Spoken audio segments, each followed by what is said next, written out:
അമ്പിയാക്കളുടെ അനന്തരക്കാരെന്ന് പറഞ്ഞാൽ കേവലം എന്തോ രണ്ട് കിതാബ് പഠിച്ച മുസ്ലിയാക്കന്മാരല്ല. നമ്മളെ നാട്ടിലൊക്കെ പലപ്പോഴും തെറ്റിദ്ധാരണ ഉണ്ടാക്കി തെറ്റിദ്ധരിപ്പിച്ച് ചില ഹദീസുകൾ പഠിപ്പിക്കുന്നുണ്ട്. നമ്മളേതോ രണ്ട് കിതാബ് പഠിച്ചു, നമ്മളെന്ന് പറയണ്ട ഈ പറഞ്ഞാൽ മതി. ബാക്കി ഏതോ ദർസിൽ 4-6 കൊല്ലം മോദി ഒരു കോളേജിൽ പോയി ഒരു ബിരുദം നേടി.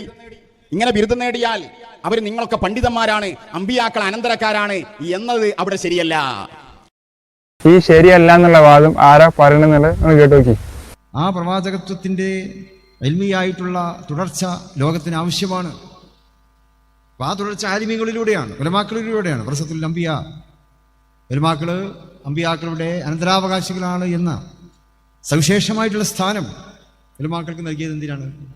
ആ ഇൽമിന്റെ തുടർച്ച ലോകത്ത് നടന്നുകൊണ്ടിരിക്കണം എന്നുള്ളത് കൊണ്ട് തന്നെയാണ്.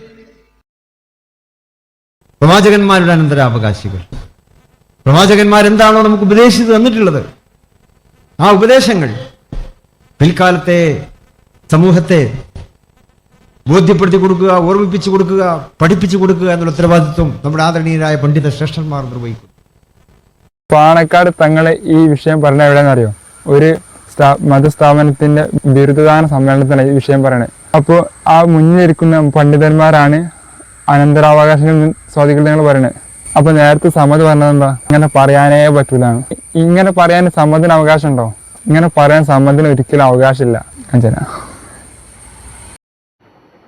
പാണക്കാട് തങ്ങന്മാരെ വിവരം പഠിപ്പിക്കാനും അവരെ സ്വഭാവം പഠിപ്പിക്കാനും ഒന്നും ആരും മെനക്കെടണ്ട, അത് അപകടത്തിലാവൂ.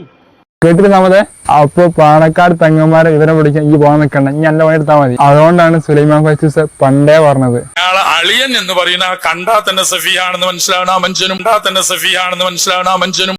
അത്യാവശ്യമായില്ലേ, ഇനി സമാപിച്ചാൽ നമുക്ക്.